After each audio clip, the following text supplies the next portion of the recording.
fish coming out of that tree right out here in the middle. First bite I've had. I've tried lots of stuff.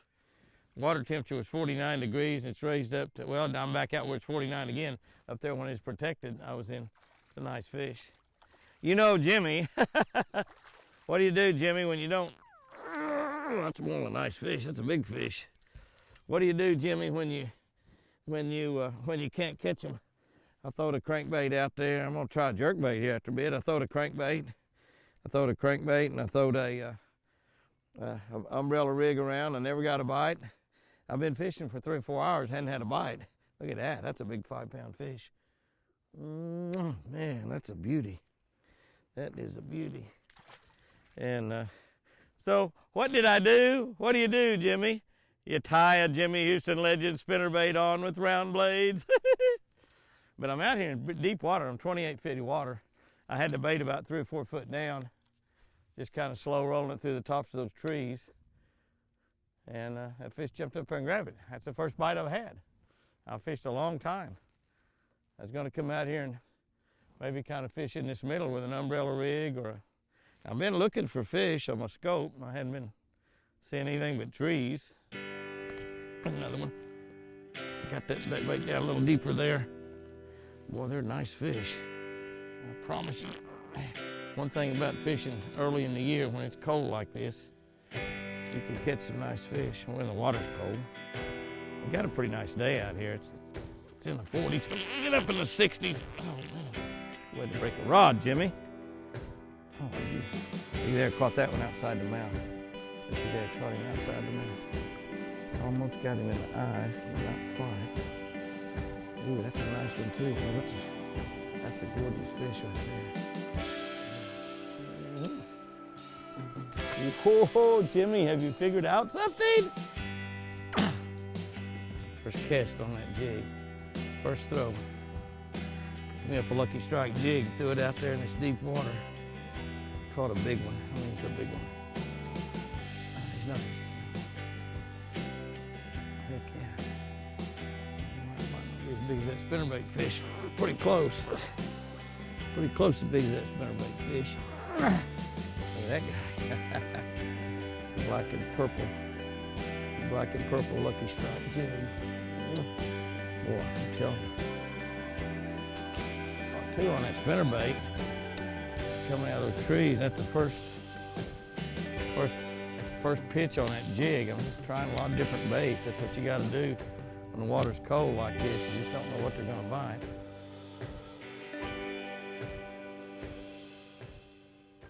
What I'm looking for when I've got a jig on, and I've just got a 1/2 ounce Lucky Strike jig on there now, and I usually put some sort of a creature bait on it or a crawl bait on it into cold water like this. And what I'm looking for is I'm looking for little small areas that are around trees or rocks or things that are different from the surrounding deals. And what I've got right here, this is almost a, probably like a little field or something right in the middle of a bunch of trees.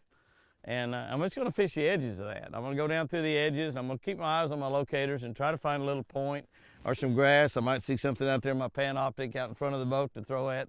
But keep some areas out there where I can find something to throw at around wood cover or rocks or underwater structure or underwater change in the bottom. That's what I'm looking for in the open water when I'm fishing a jig. It's an exactly really good bait to get because you get down on the bottom, you can fish deep, you can fish any depth you want. And when the water's cold and the fish are sluggish, a jig is obviously a great thing to get them. Plus a jig catch really big fish. I mean, you catch big fish on a jig, absolutely no doubt about that. But these are the type of things that I'm looking for when I'm fishing a jig. I'm not necessarily in the cold water with a jig looking for fish that are going to go into spawn or staging in any way. I'm going to look for fish that's I'm going to look for fish that's there and maybe they've been there a while. And I go back a week or 10 days and those fish will still be in those areas. That's the kind of areas I'm looking for. And we're going to fish some of these little areas like this, see if we can catch 1 or 2 on a jig. Might find a little point, might find a big piece of brush down there or a log laying on the bottom that we might see with our live scope that we can throw around and catch a fish.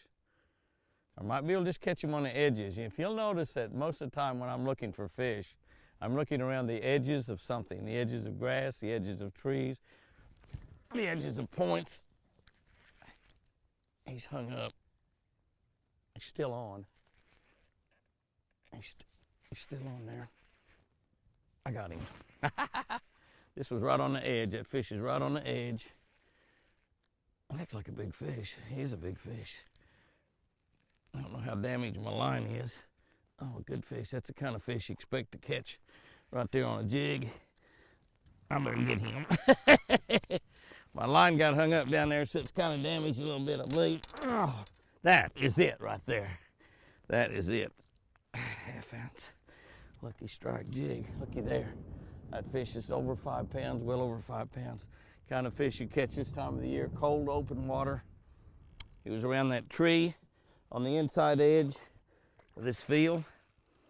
Beautiful, beautiful fish. He was in another tree down there that I couldn't see.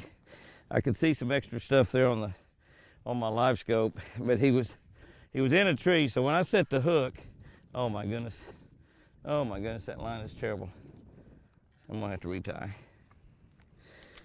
When I tie a jig on, or a spinner bait or anything, when I'm tying a hard knot down on it, I use a Jimmy Houston knot. Whop! I think he's in about the same spot that last one was. I don't think he's quite as big as that other one by a long ways. By a long ways. Can't all be big, Jimmy. They all count one. Can't all be big, but we'll take that little guy. What are you doing down there? Look how fat he is, though. It's a nice fish. One of the good things about fishing early in the year like this, of course, it's just good to be out here. I got to tell y'all, it's just good to be out here. I've been working so hard and doing so many shows and flying on so many airplanes, and it's just great to be out here and be fishing. You get a day like today. It's going to get really nice this afternoon. I started with a coat this morning down in the 30s. And it's warming up just as we go. The whole day's getting better. Fishing action should get better too. One of the things about this time of year, you go out there early in the morning, don't give up if you hadn't caught any fish. I fished for, oh God, I thought that was a bite. I fished for 3 or 4 hours and never had a bite. I mean, never had a bite. I was trying a lot of different stuff and I didn't get a bite. So don't, as the day goes on, these kind of days in the springtime, as it gets warmer in the day, the fishing's going to get a little bit better. The fish like it better, just like we like it better. Exact same type of a situation. I'm fishing about 13 foot up there. There's a little point comes out there. We're out in the middle of the lake. There's a little point comes up about 13 foot and it falls off. I'm in 19 foot right here. So you got about a little 6 foot ledge coming out there. And that's right around that little point. What kind of goes with trees. You see the trees make the bend. Well, the bank makes the bend too, except there's deep water here and deep water over there. So this is just a little point. And this little point comes up pretty shallow. It's deep on the other side of it too. That's what makes it kind of a special little spot.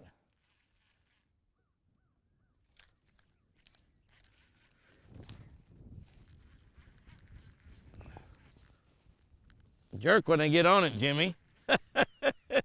I never felt that fish get that bait. I mean, I never felt him get it. I thought it was grass. I jerked the grass off of it, and I thought, it's not grass, that's a bass. Oh, yes, that's a bass. Must be a school of those smaller ones in there.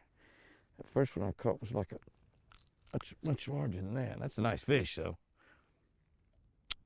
Take those right on that ledge, right where that drops off into that deep water. That's when I get the bite. I love it when a plan comes together. There's fires everywhere, smoke in every direction. It's all of a sudden got real dry and these March winds. Late February, early March winds start blowing. Fire danger gets really, really bad. There he is. Spinner bait. Slow rolling that spinner bait. That's one of the key things in open water. A lot of times it's just a matter of drifting across flats, trying to find little variations in the bottom. Well, that's like a good fish. Little variations in the bottom that can really produce. Oh, he's not a giant, he's just strong. He's not a giant, he thinks he's a giant. And a white bass? No, it's a largemouth. It's a pretty nice fish. He's hooked outside the mouth a little bit. That made him a little bit stronger. That's 2 fish that I've caught outside the mouth. Well, spinnerbait, you're going to catch up with the jig. All I'm doing right now is I got out on a big flat. This is one of the things you got to do. You get out on a big flat and just kind of looking for random fish. I hadn't had a bite on that spinnerbait after I got out of those trees, and I caught 2 and close together, and I couldn't catch any more. So one of the things you want to do if you're going to try to break down open water is fish as many different types of open water as you can find. And you're looking for really, most of the time, relatively small variances in the bottom. Might be pieces of grass, it might be open spots, might be brush piles, might be road beds or something on the bottom. Things on the bottom. And a lot of times, you don't ever notice them on your electronics until after you caught a fish off of them. So when you catch a fish, pay attention to where you caught it and go over and look at that spot where that fish bit and see if you got some grass over there, a brush pile, or maybe a bridge, or there's going to be all kinds of things, you know. What holds fish in open water is the same thing that holds fish up against the bank that you can see. You can see logs and stumps and rocks and stuff like that. The same thing holds them in the open water. There he is. Oh, that was almost in sight. That fish right there was almost in sight on that bait. Yeah, that's what happens when you have the water start warming up. You could expect that these kind of days. It's going to get close to 70 degrees this afternoon. Bass are cold-blooded animals. Fish are cold-blooded.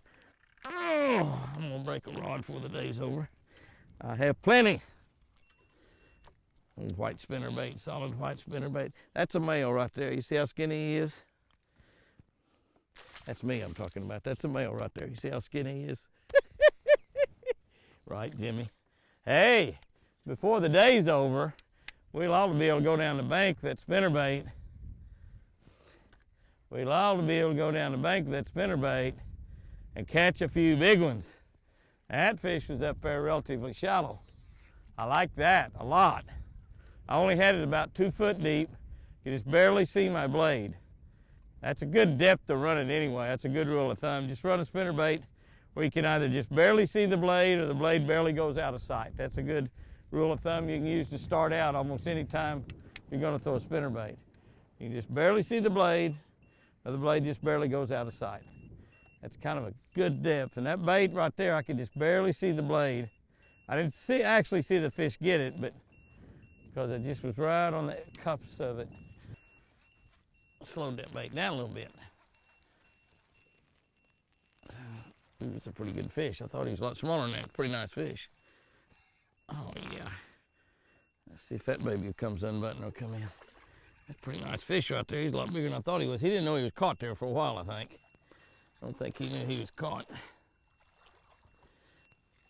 I've got 10-pound test line on here. One of the things you want to think about if you're going to catch fish on a jerk bait, this is an RC Sticks Lucky Strike bait. And one of the things you want to think about if you're going to catch fish on a jerk bait is the colder the water, the lighter the line. This water's up about 50 degrees right now. It's 49 when I started this morning. It's a little bit over 50 right now. I have to have some needle nose. You got to have needle nose if you're going to fish jerk baits. That's for sure. That's a really nice bass right there. Really, really nice fish. Got 2 of them out of him. And you're going to carry some extra hooks. So you want to make sure you get you some good jerkbait hooks at Bass Pro. It's got great hooks in there, but what's going to happen once you catch quite a few fish, especially unhooking them on the jerkbaits, that's a nice bass right there. Look at the belly on that booger. Will you look at that? But the colder the water, the lighter the line. Colder the water, the lighter the line. That's one of the things to remember on a jerkbait. And when the water's really, really cold, when I first start jerkbaiting, I'll use 6 or 8 pound test line. 6 is as low as I'll go to. Some of the guys will go to even lower than that, but 6 or 8 pound test line. You normally will get a lot more bites on 6 pound test line than you will on 8. As the water begins to warm up, you can move to a little bit heavier line. I'd probably be a little bit better off if I had 8 on here right now instead of 10. This rod just happened to have 10 on it, and that's what I'm throwing on here. But the jerkbait, the cool thing you got to remember about a jerkbait is the majority of the fish you catch are going to hit when that bait is stopped, when it's just sitting there, not moving at all. So what you want to do is you're going to pull that jerk bait down like I've done right here, enter in this open water, stop it, let it sit there. You want to use a suspended crankbait or jerkbait early in the year. You want to use a suspended jerkbait early in the year. As the water gets warmer in the summertime, you can use a floating jerkbait that floats back up to the top. But early in the year, you want to use one that suspends. So when you stop that bait, it's going to stay right there. It's not going to float back up to the top. Let me tell you what I'm looking for on jerkbait fish, and what you're looking for depends on the type of lake you've got. If you've got a lake that's got a lot of grass, you're really probably going to be able to find the fish on flats. But what you're looking for is you're looking for areas where the fish are going to go early in the year before they go back to spawn. So you want to find places where you've got maybe a bay going back in there like that, a bay going back in there like that, a bay going back in there like that, and get out in front of those bays. That's the first place those fish are going to go to. Now, if you've got grass, you can get on the big flats. If you just got a bank down there, you might take a bank that's right in between two pockets that go back in that the fish are going to go back in and spawn. Now, everybody fishes the points. I mean, you've heard that all your life, and that's a good thing to do. One of the things to do on a lake you don't know very much about is just go fish points. Go from point to point to point to point to point.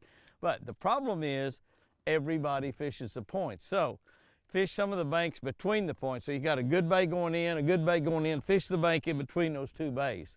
And you can get out, and honestly with these jerkbaits, you can get out and you're fishing over water that's maybe 20, 30 feet deep, and your bait's going down 7, 8, 9, 10 foot, lighter the line, the deeper it's going to go. And those fish are coming up and getting that bait, and you can catch a lot of those big fish in open water in that time of the year. So that's what you're looking for, is you're looking for those type areas where the fish are going to be before they go spawn in a cold open water. Going to do actually the same thing with a spinnerbait. Spinnerbait, those are two baits that I'm going to be doing that exact same thing with right there. So this is exactly what we're doing. Speaking of spinnerbaits, let's pick a spinnerbait up and throw it a little bit. We've caught a few fish there. Lost a couple, but we caught a few fish on that bait. Let's pick a spinnerbait up because this is another bait. Early in the year like this, I'm going to use a shad color bait. I got a solid white on here, shad color bait of some kind, chartreuse and white. And mostly what I'm going to do, I'm going to use a round blade more than I use a willow leaf blade because of the vibration. And I'm going to just slow roll that bait. I want to slow roll the bait over whatever I've got the fish by. If I got trees, I'm going to slow roll around the trees. If I got brush piles, slow roll around that. If I got bridge pilings or rocks, I'm going to slow roll around that. But I'm looking for the same type situation. I'm looking for a place where the bass are going to be getting ready to go spawn. The area, it's a pre-spawn area. You've heard of pre-spawn, spawn, and post-spawn. I'm talking about a pre-spawn areas. The areas that I'm wanting to find in open water, in cold water situations, is the areas where the fish are going to be before they go into the pre-spawn. Pre-spawn areas, they're going to be going down the sides of the bank, going back to where they're actually going to spawn.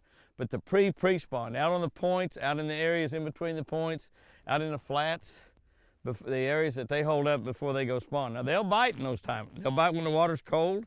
The water's below 50 here. They'll bite in those kind of situations. Slow roll that spinnerbait around. That's a great way to catch them. And again, you can do that in the same situation. The exact same places you fish your jerkbait.